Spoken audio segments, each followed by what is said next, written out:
한 여성이 집문을 거칠게 두드립니다. 불이 꺼진 집안엔 아무도 없는 듯 보이는데요. 하지만 그 안엔 엄마와 아들이 조용히 몸을 숨기고 있습니다. 원치 않는 방문객 때문에 내 집에서 숨어 있어야 했던 모자. 대체 이들에게 어떤 사연이 숨어 있는 걸까요? 오늘 제보자분께서는 청첩장을 받는 게 무섭답니다. 네, 오늘의 제보자는 40대 남성이세요. 그런데 60대 아버지의 형제 문제 때문에 오랫동안 마음고생을 해왔습니다. 이 아버지에게는 누나와 남동생이 있는데 이들은 그러니까 이 할아버지, 그러니까 그 아버지의 부모님이 일찍 세상을 떠나시는 바람에 아버지께서 이 형제에 대한 애착이 유난히 강하셨다고 해요.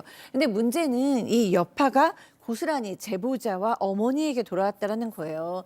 30년 전에 그러니까 제보자가 10살 무렵에 고모가 다단계 판매를 시작하면서 매일매일 집에 와서 화장품, 옥장판, 마사지기를 사달라고 요구를 했대요. 근데 그때는 형편이 참 어려웠다고 합니다. 그래서 어머니께서 미안하다 하면서 거절을 했는데 아버지께서는 그깟 게 얼마나 된다고 못 사주냐 그러면서 옥장판만도 여러 개를 구입을 하신 거예요. 그러니까 집에는 쓰지도 않는 물건들이 막 이렇게 쌓여갔습니다. 그래서 이제 고모가 오는 것 같으면 이 제보자와 어머니가 불을 끄고 집에 없는 것처럼 이렇게 숨어 있었어야 했대요. 아버지께서는 공무원이라 월급이 별로 얼마 되지 않았지만 형제 일이라고 하면 어떻게든지 도와주고 싶어 하셨다고 합니다. 자, 그런데 진짜 빌런은 따로 있었다고요?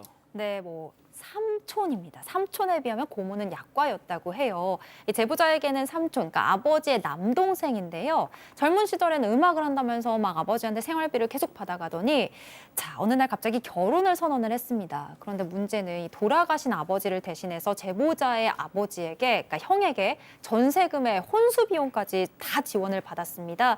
게다가 웨딩 촬영할 때도 비용을 아끼겠다고 제보자의 부모님을 강제 동원했는데요.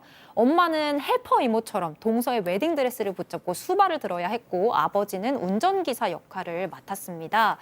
그런데 고맙다는 말도 안 하고 식사 한 끼도 대접받지 못했다고 해요. 이후에도 또 제보자 아버지한테 손을 벌리는데요. 이 삼촌의 큰딸이 태어났는데 얼굴 쪽에 장애가 좀 있었대요. 근데 울면서 형한테 병원비가 필요하다고 한 겁니다. 아버지가 지인들한테 돈을 빌려가면서 수백만 원을 직접 마련해서 건넸다고 해요. 다행히 수술은 성공적으로 끝났지만 그 이후 삼촌 돈도 갚지 않고 20년 넘게 소식이 끊겼다고 합니다. 자, 그런데 4년 전 그 빌런 삼촌한테서 30년 만에 연락이 옵니다. 제보자 얘기 들어보시죠.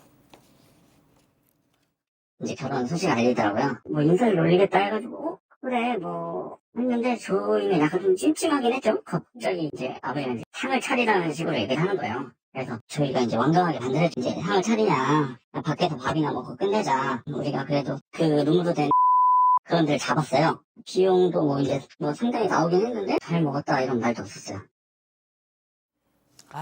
정말 4년 전입니다. 오랜만에 이 삼촌이 전화가 와서 이 자신의 딸, 그러니까 사촌지간이죠. 큰 딸이 결혼을 하고 있기 때문에 한번 찾아뵙겠다 이렇게 얘기를 했고 아마 아버지도 그거 반가워했던 것 같아요. 근데 문제가 있어요. 네. 와서 밥 차려달라 어머니한테 아하. 그런 얘기를 했다고 해요.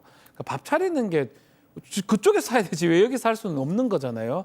그래서 식당을 이제 마련해서 사위에 함께 이제 갔는데 식당에 예약해서 했는데 한 총 7명의 식사 비용을 결국은 다 부담을 했는데 끝나고 나서 이 사촌 잘 먹었다는 말 이런 것도 한마디 듣지 못했다고 합니다.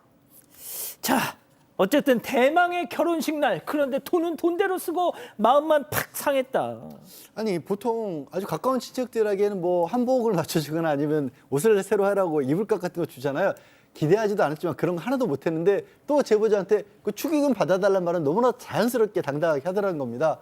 그리고 제보자의 아버지는 축의금을 무려 300만 원이나 냈는데요. 조카 축의금을. 네. 와. 근데 또 신기한 게 사위조차도 부모님한테 감사 인사를 안 했대요. 아니 삼촌은 그렇다 치고 사위는 왜 그런 걸 따라하죠? 모르겠습니다. 결혼식 끝나고 나서도 결국 감사 인사 한마디도 듣지 못하고 그리고요. 저 때 그런 다음에 다시 또 연락이 끊겼답니다. 자, 그런데 그 빌런 삼촌한테 또 연락이 와서 최근에. 네, 이번엔 둘째 딸이 결혼을 한다는 소식을 들려와요. 뭐 이렇게 또 많이 났어. 둘째 딸이 결혼을 한다면서 이번에도 사위랑 같이 이 제보자, 그러니까 형네 집으로 인사를 가겠다고 합니다. 제보자가 절대 안 된다고 말리면서 직접 사촌 여동생한테 전화를 했대요. 동생한테 야 이번엔 네가 식당 예약 좀 해라고 하니까 이 사촌 여동생 아니 어른들이 장소를 정했는데 왜 오빠가 참견하냐 이런 식으로 나왔습니다. 너무 기가 막혀서 제보자가 아버지한테 왜 이렇게 당하고만 사시냐 그래. 따지니까 아버지 되려 아니 네가 뭔데 우리 형제 일에 끼어드냐 크게 화를 내셨다고 해요. 결국 기분이 나빴던 제보자만 식사 자리에서 빠졌는데요. 나중에 알고 보니까 어머니 혼자서 장을 봐서 잔치상을 차려서 대접을 하셨다고 하더라고요.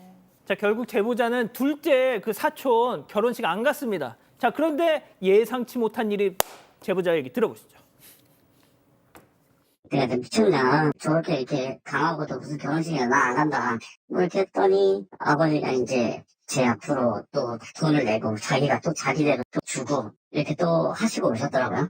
내 이름으로 돈까지 냈는데 한 달 넘게 고맙다는 얘기도 안 오는 게 말이 되냐. 이렇게 했더니 그 여자애도 카톡 읽고 그냥 까고 이 정도 되면 제보자 아버님이 좀 저는 좀 그런 것 같아요. 그렇게 진짜. 원망스러울 정도예요. 오. 아니 저렇게 이제 안 갔으니까 아버지가 제보자 이름으로 또 아버지 본인은 300만 원, 아들 이름은 100만 원.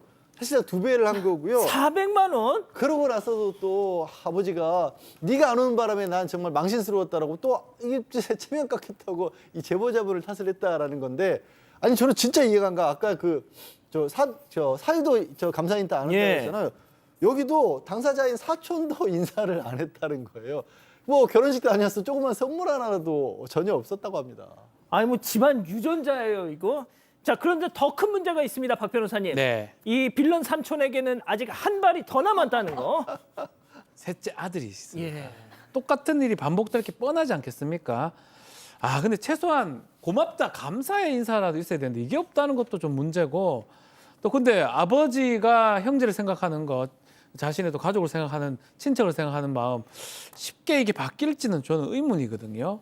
그래서 뭐 얘기는 할 필요는 있겠지만 결국 아버지 돈이고 뭐 그게 많지만 이걸 뭐 소송으로 받을 수 있는 건 아니라고 보입니다. 예. 교수님, 이렇게 조실부모한 그런 가정의 장남이 네. 부모 역할을 대시하면서 동생들이 이렇게 엉겨붙는 경우가 많아요. 아, 네. 오늘 제보하신 분의 말씀이 다 일단은 맞으시죠. 그래서 이 가족 모두가 너무 매너도 없고 예의도 없고 화나시는 거 맞고 합리적인 방향 맞습니다. 그런데 사실 그 아버지의 마음은 이 합리성과는 다른 정서적 맥락일 가능성이 높아요. 그러니까 아비의 마음을 가지고 계시는 분 같아요. 조실부모하고 동생들을 내가 더 자식처럼 생겼어야 되는데 라는 생각을 갖고 동생하고 연락이 안 되는 게 정말 슬프고 비극적으로 느껴지셨을 수 있습니다. 답답한 마음 충분히 이해가 가는데 아버지의 삶, 아버지의 역사는 아버지께 맡겨드려야 되지 않을까 하는 생각이 저는 개인적으로 드네요. 예. 여러분과 함께 울고 함께 분노하겠습니다. 지금 사건 반장에 제보하십시오.